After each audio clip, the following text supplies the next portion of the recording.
This is Bill Gaventa, and we're delighted to start our 2020 Faith and Disability webinar series, monthly webinar series, with this first one on Introduction to Charting the LifeCourse resources and materials for faith community leaders.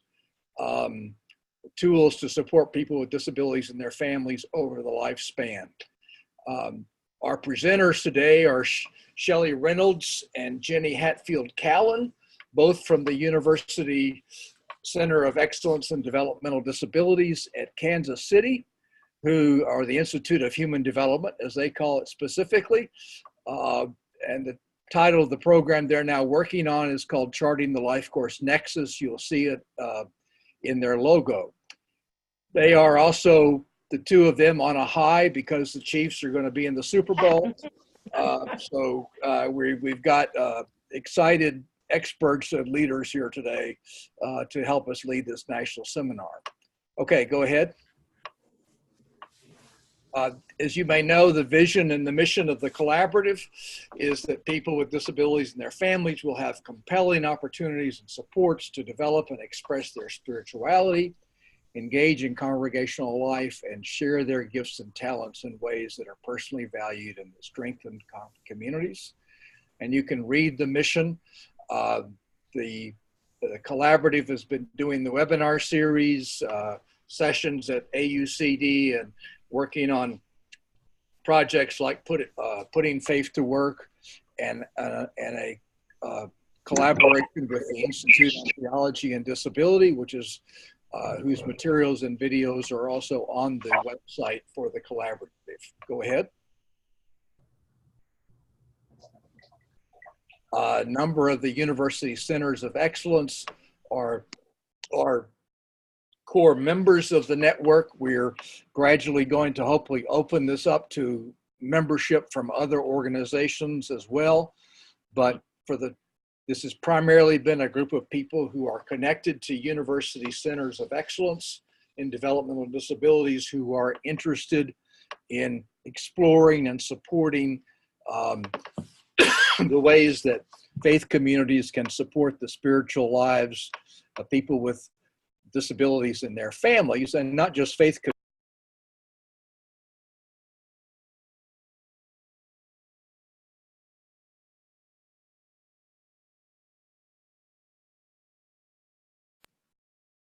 You can move ahead.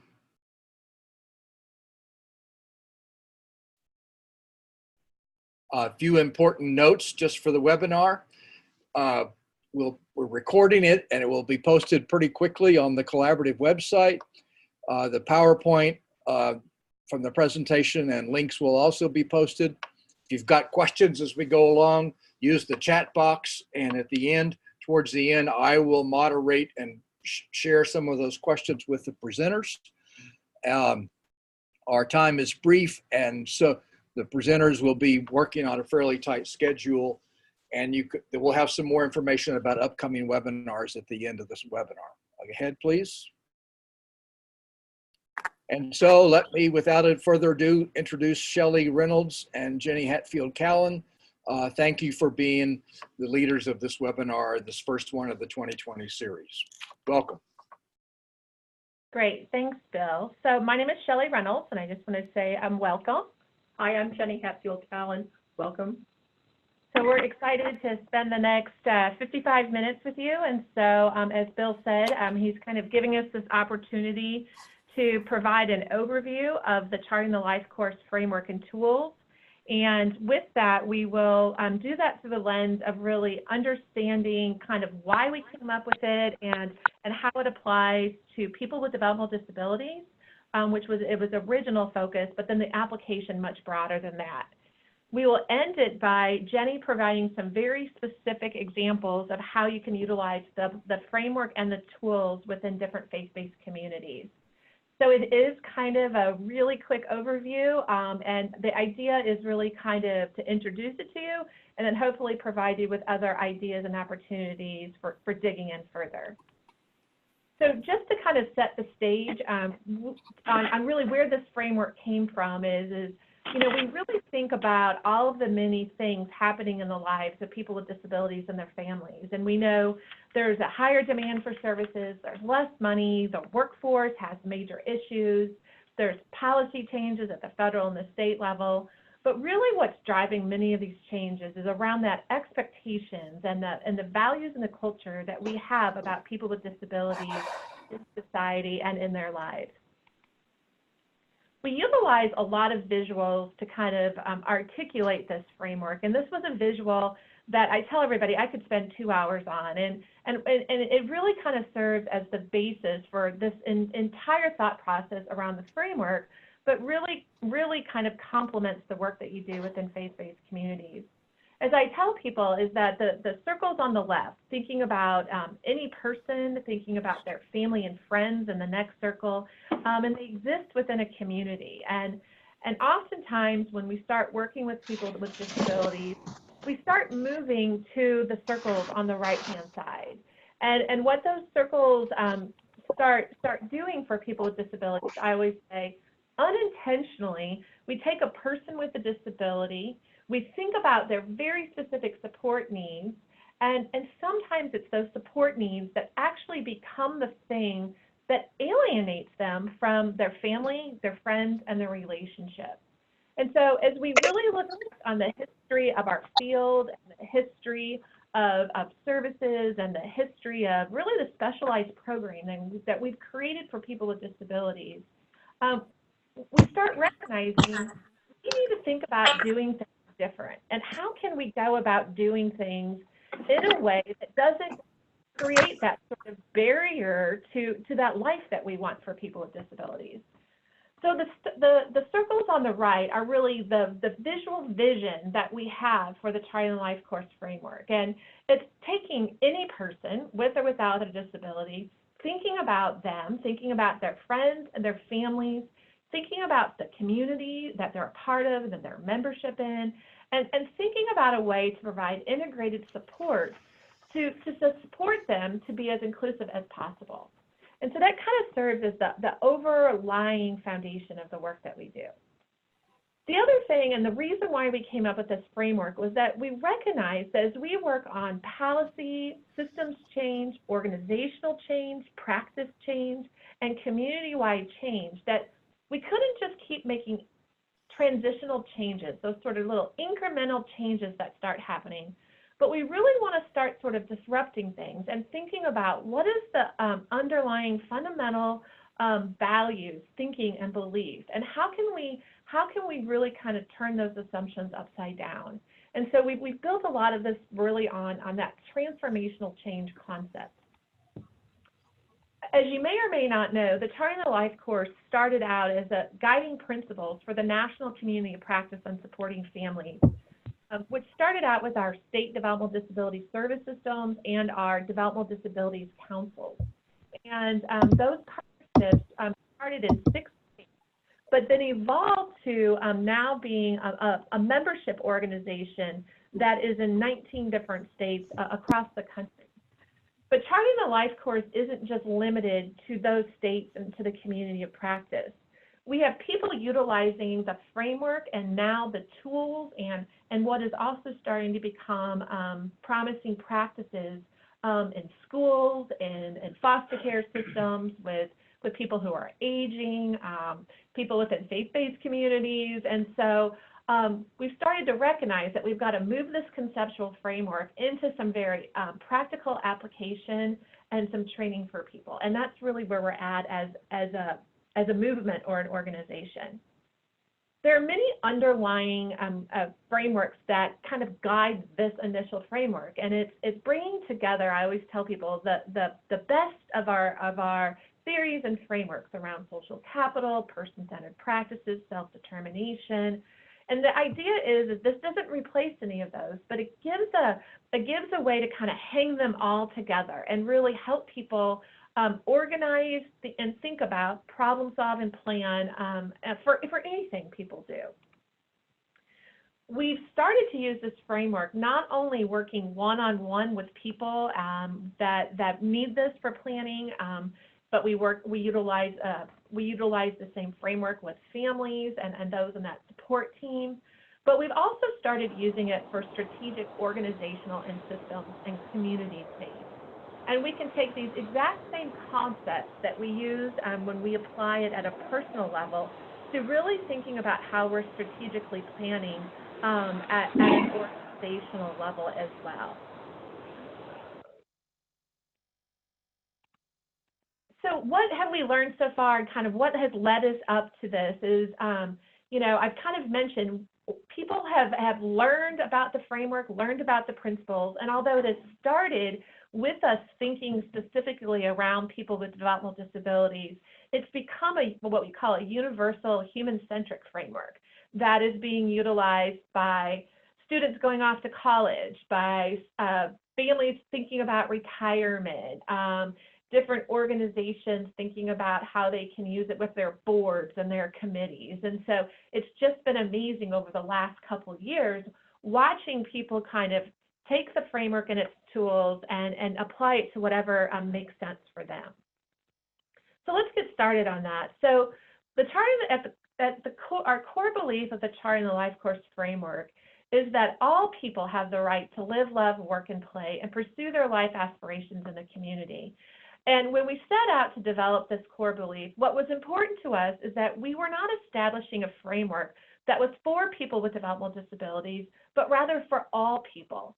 And so we intentionally did not say all people with developmental disabilities and their families, because we feel like the more that we just sort of segregate and think about a different set of core beliefs for people with disabilities, that in return is also segregating them and saying that the core belief we have for all people doesn't include them. So that was really important to us. But the other really substantial thing on this core belief is the word rights, and really thinking about how do we support people to have their human rights. And when we start thinking about whether we're providing services or supports to a person with a disability, or we're just including them within our congregations and our communities, it's really their right to be a part of our community. And so as we work towards that, I always say it's really important for people to remember it's a civil rights movement. The other thing that really resonated with us when we first sat out on this journey is we started to really kind of dispel some myths that we have in our field. And there's this sort of social belief around the country that because the person has a label of a developmental disability, that they automatically receive some form of long-term services or government support. And when we started to really check the data on this, we started to recognize that really, if you look at the prevalence rate of people with developmental disabilities, which is between 1% and 2% of the population, we know how many people are getting Medicaid services through their state DD agencies. And what that number tells us is that's only 25% of people with disabilities. And that was a real wake-up call to us on if we're going to truly create inclusive lives, then one, we need to recognize that many people are never going to touch their state DD service systems. We also need to recognize that a lot of that change should be coming from things that aren't disability specific, that are available to all community members. And so our first principle is really around this concept of all. The other thing I think is really important for people to recognize is there's also this assumption that when people turn 18 and they're leaving school, that they're moving off somewhere and they're going off somewhere to live and they have these services and supports. And that was another sort of myth that we really wanted to help people recognize is that even though people are receiving services of the 25%, we know that only half of them are actually receiving them outside of either their own home or their family home. And that has significant implications when we're thinking about including people with disabilities in employment, in their faith communities, is really recognizing they're not always going to come with services and supports wrapped around them, and that our job is to figure out how to best support them no matter what. Our second principle is really around the beliefs that or the recognition that individuals live within the context of their families and their community. And really the reason that came about is because we really set out to think about disability policy and systems change. And if you think about disability policy and systems change, the history of that system has really been about either people that live at home with their parents or people that have actually been removed and moved into institutions. And what we wanted to start recognizing is that that person has the ability to define who family means to them. And it's people that love them and care about them, and that it might always just be mom or dad or blood relatives or a guardian. And so how are we really recognizing both that person and who they define as family, but how are we also recognizing the many family members who might not have a blood relation or a specific origin as their family?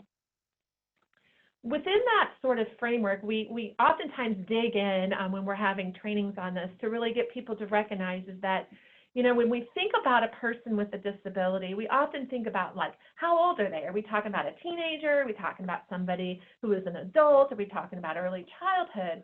But we want people to recognize that you can't just think about that person. You also have to think about, like, the larger family unit. Are parents, you know, working 2 jobs? Do they have a newborn at home?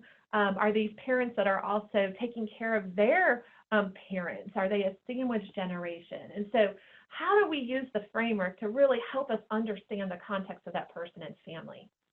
We also, though, want to value and recognize the family's experience. And so what is that family bringing to the table? And what some of these visuals start recognizing is families obviously bring a biological and a genetic background. They bring sort of their diversity and their cultures and their traditions, some of their expectations and rules. They bring families and friends, their networks and their community and their social capital.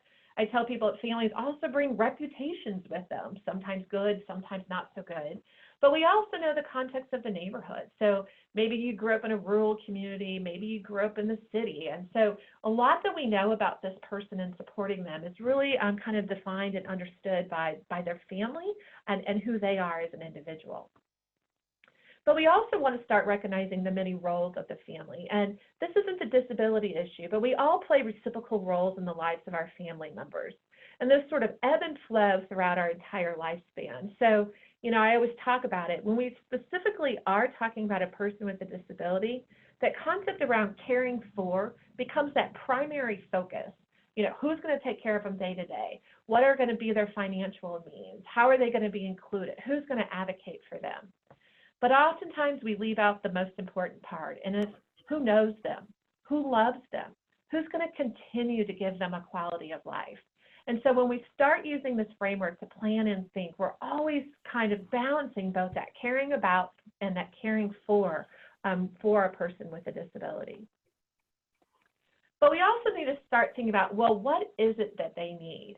And as a sort of a disability service system, we've kind of gotten into the habit that we just identify programs or services, which is what we call our green bucket on the right-hand side. And we just say, well, what services do they need? Do they need respite? Do they need transportation? And these are all very, very important services. But we cannot ignore the fact that people have social-emotional needs. They have needs to build skills and understanding, how to navigate life, how to navigate services. And so we start defining what we call is, are you meeting the 3 needs of both the person with a disability and their family members? And constantly balancing that out at no matter what touch point that we have with them. The other thing is really focusing on quality of life, and how we've really started to organize and think about quality of life is we start talking about domains, which I'm going to kind of address further. But we do this by getting people to think about their vision for a good life. And you know, this quote, I love this quote, because it's not, the future isn't something we enter, it's something we create. And then we create it by making choices and decisions that begin with a dream. And what we know from a lot of families is sometimes their dreams or their expectations have sometimes been lost, sometimes they're a big unknown, or they've been replaced. And so how, when we're supporting a person, are we having conversations that help people dream again? Because if I dream and I create expectations, then I can start developing a plan that's moving me towards those things. And I always tell it's really important to know somebody's life star. This is my friend Ben, and Ben helps me really kind of be able to articulate this much more clearly to all of you. And for Ben, when I sat down with Ben, I said, what is a vision for your good life? And you can tell from that picture, his tattoo is something that's very important to him. WWE, his friends, his working at the fire station, Pepsi, Royals, sports, vacation. It really defines who Ben is. And I always say then, every time Ben comes to me and asks me to problem solve or plan with him, I know what his North Star is. I know what his good life is. But just as important as knowing what his good life is, I need to understand what he doesn't want. And I always say, you know, sometimes we might not exactly be able to define our vision, but we can pretty clearly articulate to you exactly what we don't want. We don't want to live in a certain place. We don't want certain jobs. We don't want certain things happening to us. And so sometimes I talk about that creating a vision for a good life is both understanding what we want and what we don't want. So we have different tools for doing that. So on our website, you can find this planning tool. It allows you to start creating what is the vision you want? What is it you don't want? But I can also use this exact same tool to say, what does an inclusive faith-based community look like? What does one not look like? What is it we want to make sure we stay away from? And so that vision concept becomes very important to us. But we also want to kind of connect that to the quality of life. And so we utilize these key areas of quality of life domains to really help us start thinking about that. And what I always tell people is that each one of these domains can be isolated and discussed by itself, but they're never not connected to one another. I can't talk about where I want to live unless I know about my finances and my job and my transportation needs. I can't think about my healthy living without thinking about what I'm doing during the day. Can I buy food in my community? And so we started to create these domains as a way to organize our thinking, start organizing our problem solving. But most importantly, the reason we came up with that is because we find that so many people are only focused on health and safety for people with disabilities that they often leave out the very important other domains of citizenship and advocacy, social and spirituality. What am I doing during the day? Do I have relationships? What is this sort of role that I have in my community? So you'll start seeing that many, going onto our website, many of our resources are organized this way, and it really helps people start digging into those different domains. And here are some different sort of subtopic guides that we have. And so I always tell people, for us, it actually has become our Dewey Decimal System for our resource library. But moving on from that is this concept around trajectory. And so taking Ben's vision for a good life, we want to really help people think through, what is the trajectory? What are the life experiences that are leading us to the life that we want to have? And when I start seeing somebody's life moving towards those blue dotted lines and moving down, I start really recognizing that my job is to be that arrow that's moving them back up onto their life trajectory. So we start thinking about not only are those services and what's available to them, but we also start thinking about those life experiences. So somebody might actually have the services and supports they need to be included in their in employment or in their school, but are they interacting with other children? Are they learning about chores? Are they learning about building relationships and learning to say no? And so it's combining both those sort of anticipatory guidance around life experiences with connecting them with some of the services and supports that might be the best for them. So this is just another example of the tool of really putting that concept into play. So you see that the trajectory tool allows us to define what Ben's good life is, what he doesn't want. And if you look over on the left-hand side, we can start saying these are some of his past life experiences above his line that were positive, and some of the things below the line that he hopes to completely avoid. And what we're able to do is, if I was problem solving with Ben to figure out what he wanted to work on right now in his life, I start working on that middle column. What do you want to continue doing? I want to continue going out with friends, volunteering. And these are the things that I need to avoid, or things that might cause risk in my life: sitting at home, gaining weight, drinking too much Pepsi. And so this becomes a way for me to really dig in and dive in and have that conversation.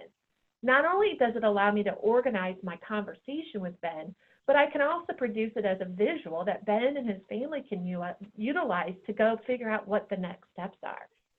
So we take these concepts of vision and expectations. If I have a vision, then I have higher expectations. And with expectations, I try to start giving you life experiences. And those experiences turn into opportunities, which hopefully will create more possibilities to continue to always evolve and create your vision. And that's kind of what some of these guiding tools and concepts are designed to do. But moving one step further, though, is really kind of digging into that integrated support star I talked about. And so what does that really mean? So here is just starting to define what that is. And I'll tell you the reason that we came up with this star is it's become our problem-solving star. Because what we started to recognize that in our field, we oftentimes think about what are our paid eligibility-specific supports. I have this person with a disability. What are they eligible for? Are they eligible for Medicaid? Are they eligible for special education? What sort of disability-specific programs are they eligible for? And that's on that green part of that star. And as we move to thinking only about those eligibility-specific supports, we start ignoring all of the other supports that really could be there to integrate and support the person to achieve what they want. We start forgetting that special education is just a support for going to school. We start forgetting that when we start thinking about jobs, we should be thinking about what's available in the community for anybody. We also start thinking about, we always talk about natural supports. And the reason we really kind of dug in and created this as a star was that we recognize that people don't really know what natural supports mean. And we further define natural supports to mean the people in your life, the relationships, the places you go in the community down on that left-hand side. So we also want to recognize technology.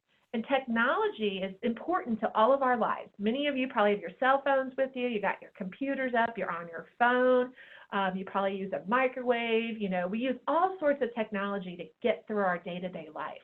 So when we're problem solving with somebody, are we thinking about how technology can help big and small areas of our life?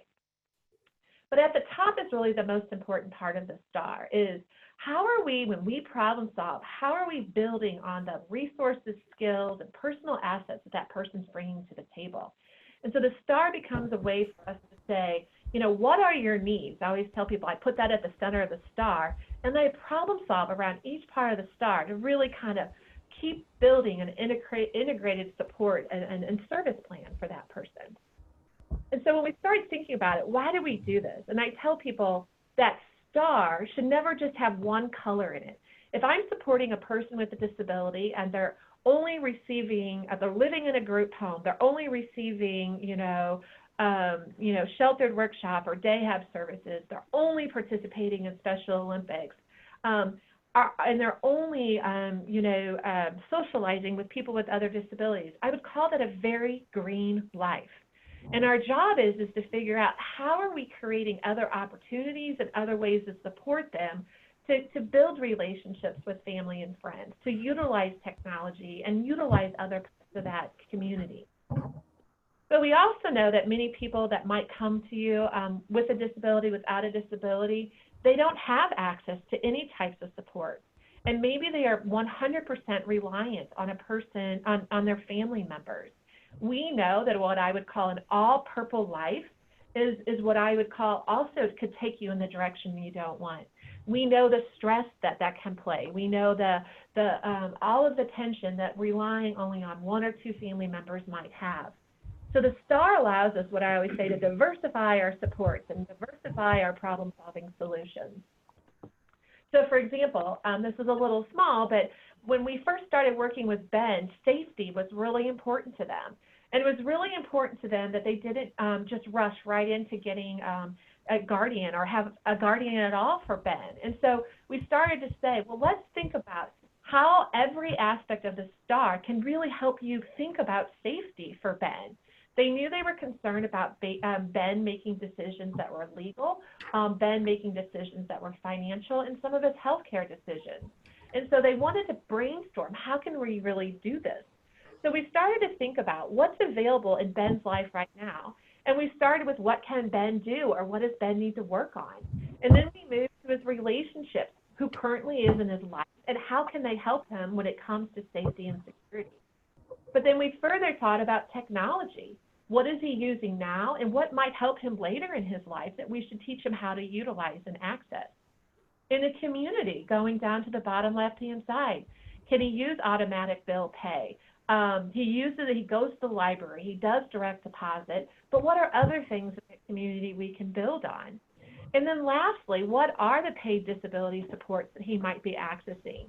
And how can maybe those paid supports and the eligibility specific resources help leverage or build some of those other areas of the STAR, or serve as that sort of safety net when we start thinking about what might be available. This is my little brother's. We use it for something completely different. We use this because we wanted his support team and the people that loved him and were around him to really understand what we think is important to Eric. And we were really, friendships and social inclusion is really difficult for people with disabilities. And so how did we help his team continue to build on what he had, but recognize we still need to be intentional about making that happen? So we wanted, yes, Eric had a girlfriend, but we wanted him to keep seeing his girlfriend. We wanted him to keep engaging with his family. What did that mean? Maybe getting FaceTiming with them, sending cards for their birthdays, utilizing an iPad or a phone. We also wanted him to build roles in the community, going to Scouts, going to the race car track that he loves, going to the same restaurant, building membership inside a local church. But we also know that he had important staff in his life. And so how can we both utilize those friendships and that relationship, but also how are we helping those staff build those other parts of the STAR?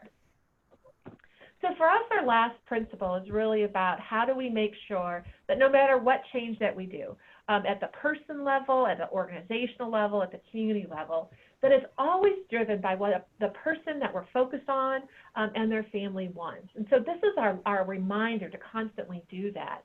And as you can see from this visual, like our ultimate goal and hope is that across the entire lifespan, things that are both within the green part, the disability-specific part of that STAR, the things within the relationship-based or the community-based part of that STAR, can all start using this framework to create common language, to create visuals or way to organize or plan or think, so that we can all work together to move towards that sort of quality of life and full inclusion that we all see as a vision.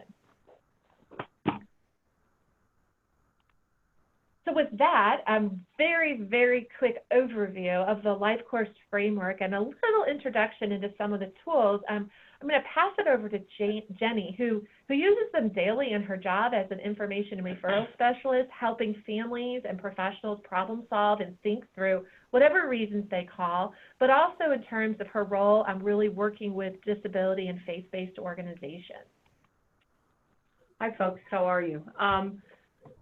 I want you to take a look at supporting people with disabilities and their family using the Charting the LifeCourse framework.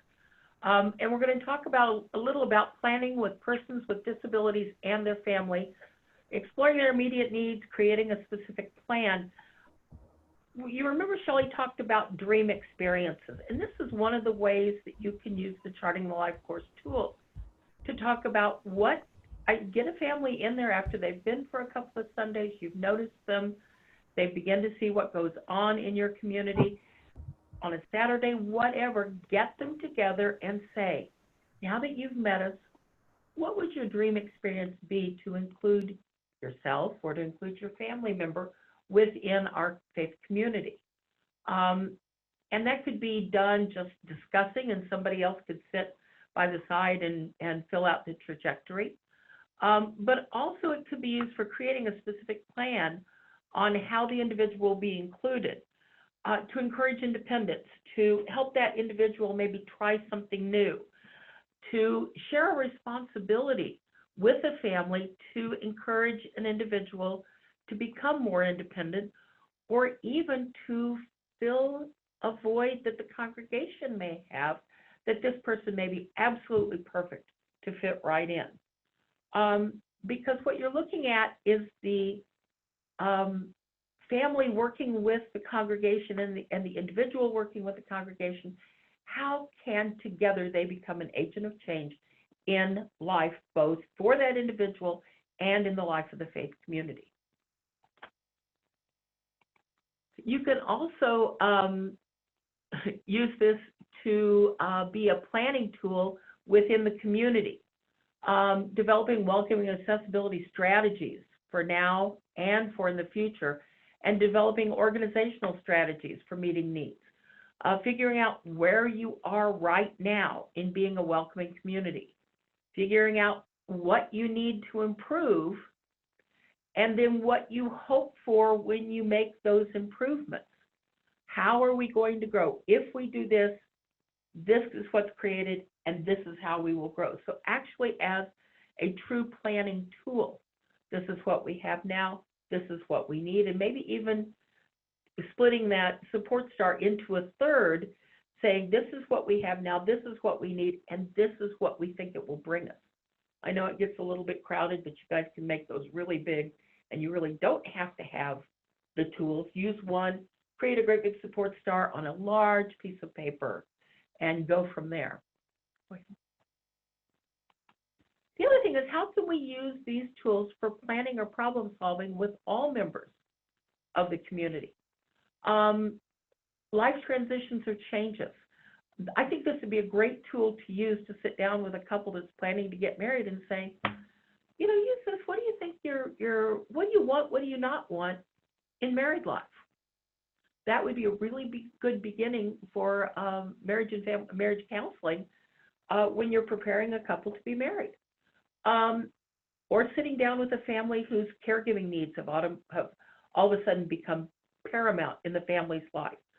Something has happened catastrophically health-wise. Now there are caring needs. How do they compensate for that?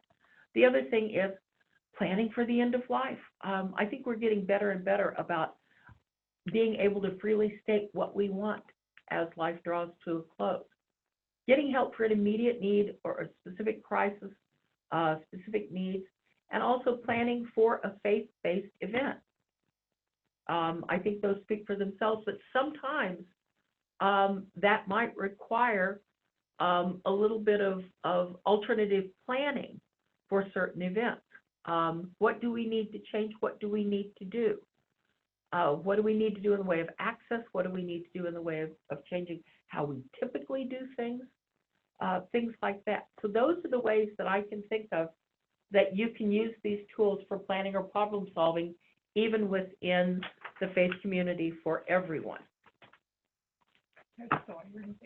Well, you know, it's really kind of funny because these tools kind of run through my brain all the time when I'm dealing with families, and I actually have this mini trajectory in my brain that says, with all families, I will do this, I won't do this, which is something that you really need to have when you're dealing with families that are sometimes in crisis. But yet, you know, if they could take a step back for just a moment, you could give them some things that would help them out. I actually use these tools in helping a young man that lives 250 miles away to explore, and he was unhappy. Some things had happened in the congregation that he was in. He was unhappy. He needed a change. He didn't know what to do. So we started out talking it out, and I did my own little trajectory with how I could help him and how I could not help him. 250 miles away, it's not right for me to even think about going and accompanying him to church, which is kind of what he wanted. And it was like, no, I'll tell you what I will do. I will help you look what's close. And what faith community do you want to be a part of? I'll get you their schedules. I'll get you their addresses.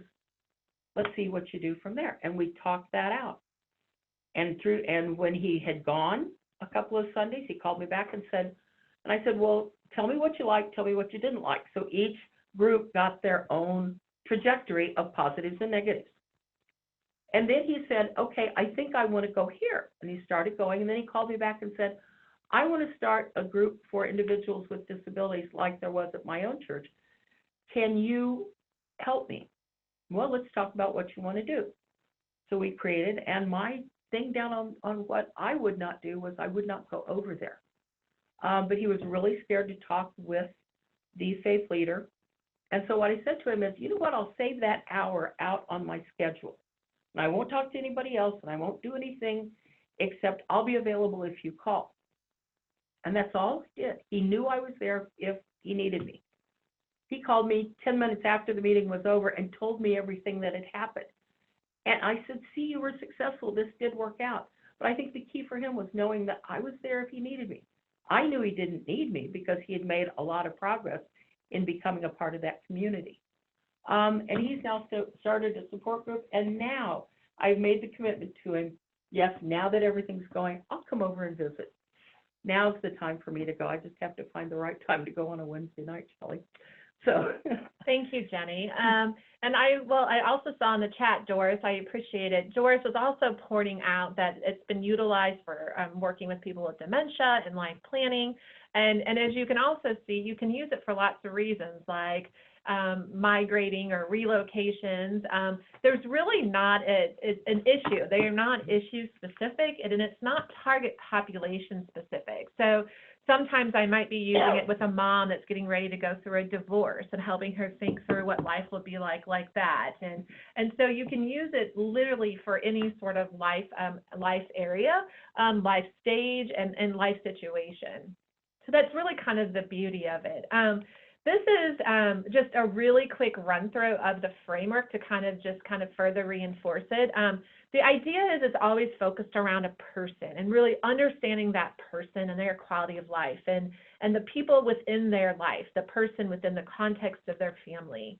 Thinking about each of the life domains and how those are integrated together and how we can't leave out any one area of life when we really think about problem solving with somebody. And utilizing the three buckets, those three areas, that thinking about their emotional, social emotional needs, that connecting and networking, as well as their discovering navigation skills. Do they need to be trained on something? Do they need to be provided awareness about something? And then also, what are the goods and services that they need and that we can support them with?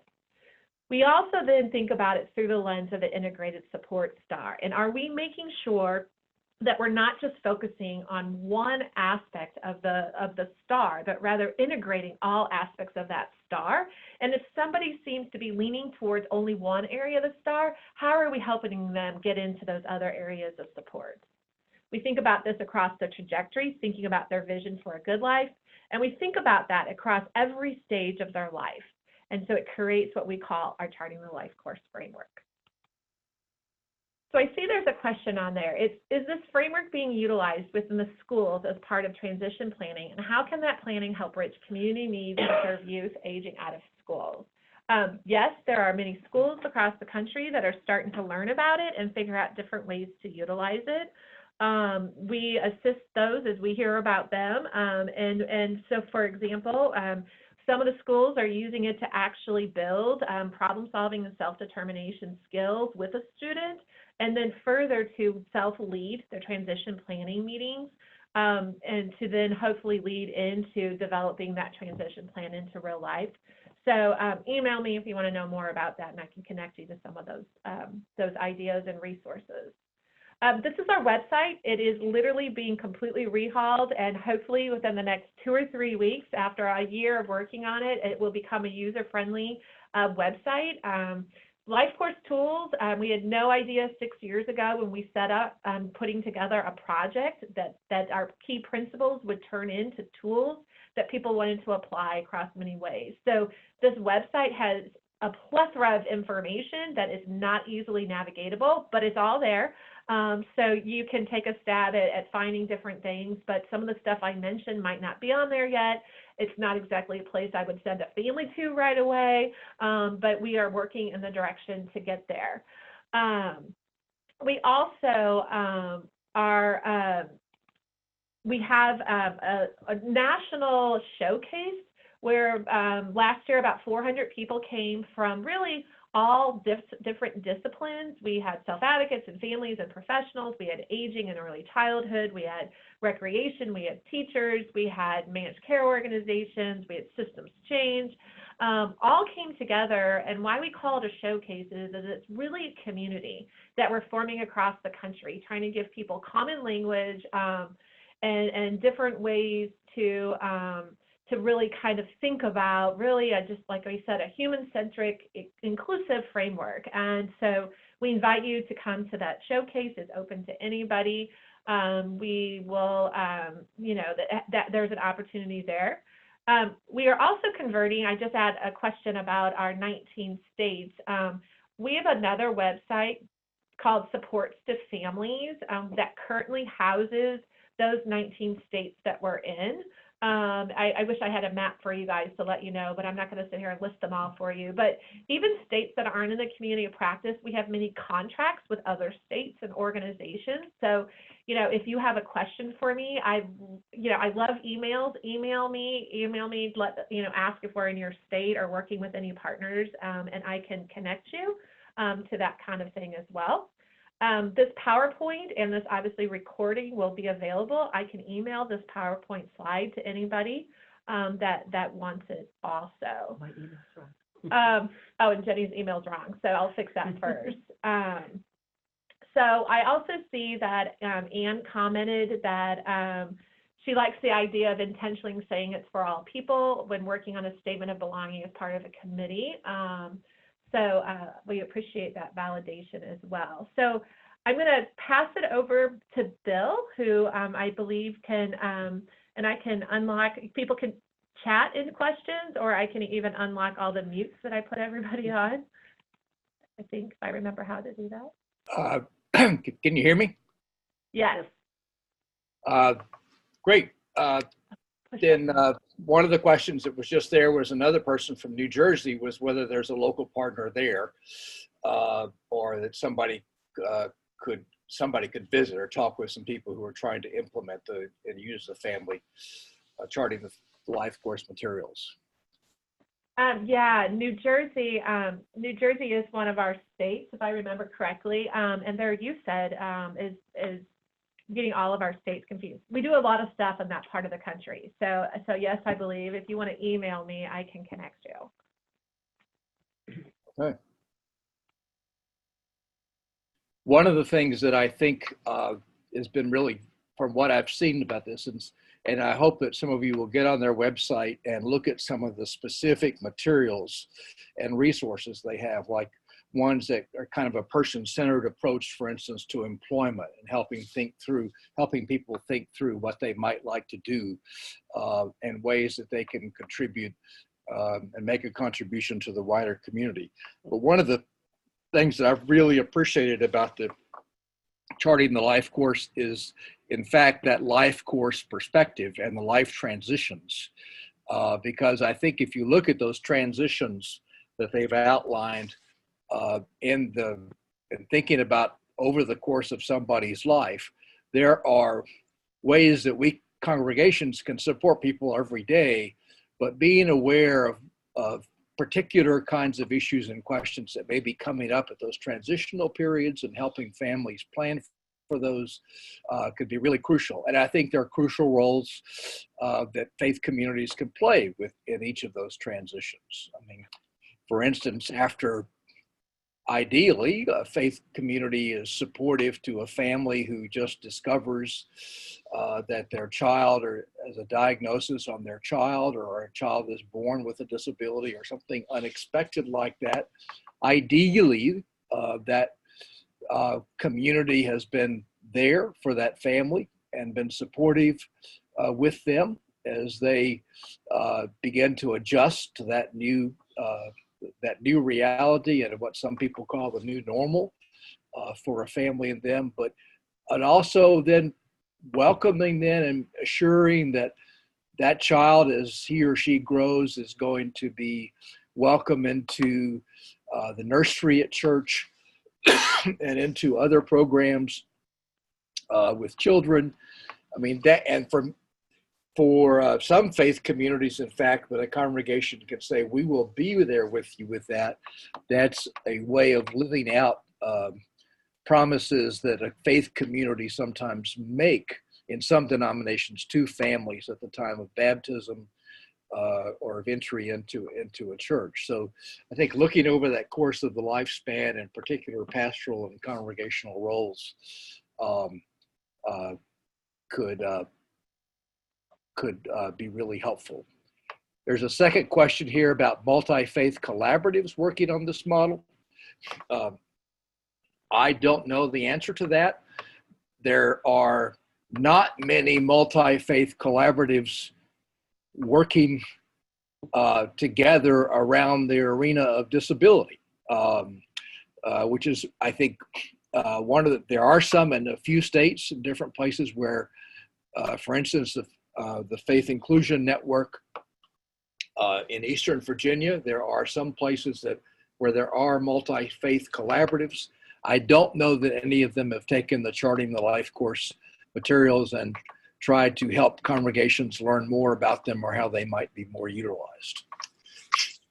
Yeah, and I would tell you, they would absolutely be something that would be valuable to that, because what I have found across the country, I'm asked to come facilitate a lot of different meetings with a lot of different voices coming at things from many different angles. And the beauty of this is that we're able to get people to create and use a pretty common language. So we kind of do a couple of different exercises at the beginning where we're getting people to just talk about, what is it we're here for? And oftentimes people are like, we just, want people happy and we want good lives and that kind of stuff. And then we get people to realize that ultimately we're working towards the same goal. And so it then enables us to talk about how do we then bring each one of our sort of uniqueness and to making that happen, or recognizing why we might be doing things one way or the other. So they definitely are a way to create common language across multi-faith, multi-disciplines, and I will tell you, many of you represent the disability community or work with the disability community. There's a lot of tension between families that are really pro-institution and those that are pro-community.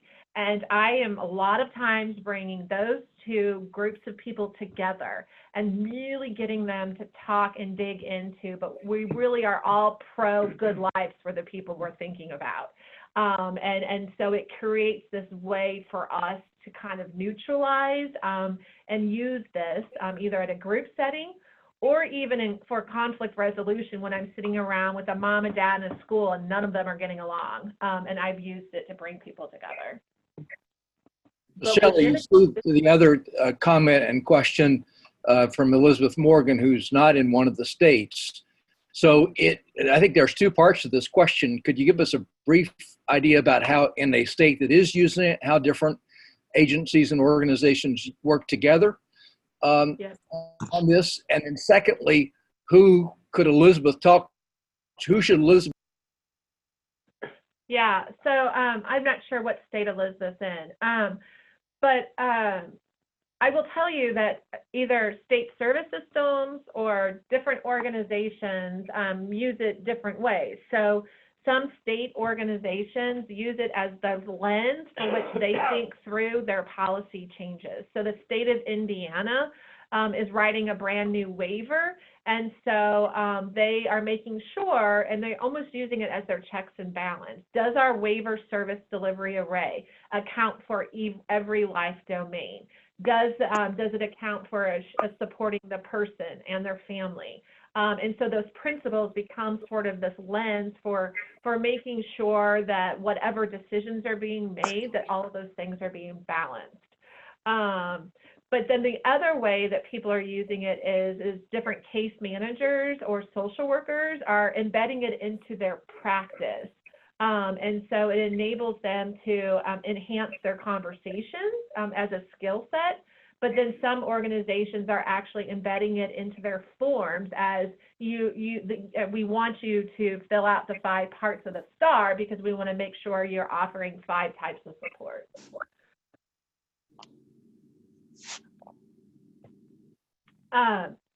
So I see a question up there. Yes, Reynolds MCs is mine. California, hold on, I need to move this down for a second. I can't grab the chat box. What's going on? I think someone just took over the chat box. These are open source. You know, I'm a family member of a brother with a disability, and these were created by families for families, and so this isn't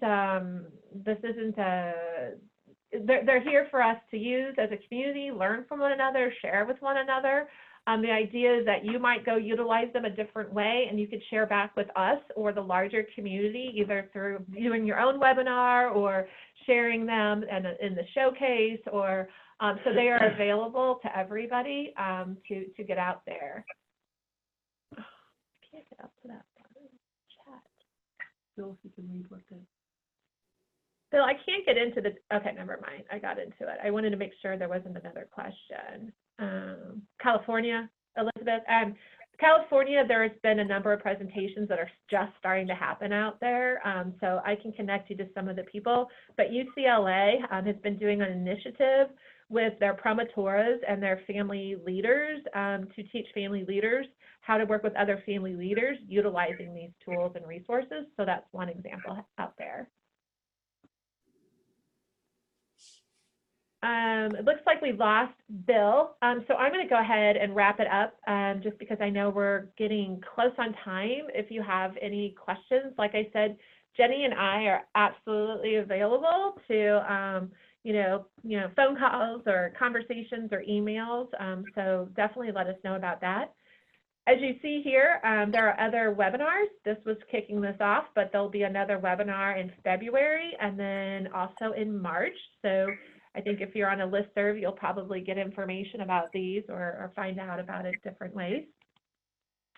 I'm getting a little out of my wheelhouse here because I'm not involved with this stuff, but there's an Institute on Theology and Disability coming up in May that I think Bill would love if you guys would attend and or promote to people. So I've been twice. It's absolutely fantastic. You need to have this experience as many times as possible in your life, but absolutely going. It is a full week where you concentrate on the issues of theology and disability. It is fantastic. It looks like there, and I was just on this website today, there's a fantastic website by this collaboration. So check that out, check out the different resources and events on there, and yeah, just check it out. And then that looks like all that we have. We will correct my email so it's on the saved portion, but it's Hatfield-Callen, CALLENJ @umkc.edu. We appreciate everybody spending their lunchtime or afternoon with us. And like we said, if you have any questions, please feel free to get in contact with us.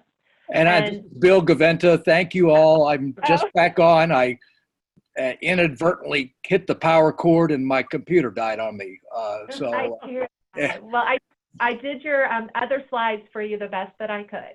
You're fine, and we'll have those same slides at next month's webinar as well, which is on ways that University Centers of Excellence have helped pull together, in fact, been used to pull together some of those multi-faith initiatives and collaboratives around doing conferences or events related to more inclusive ministries with people with disabilities and their families. So that will address that potential and the possibilities of university centers helping with those multi-faith kinds of collaborations.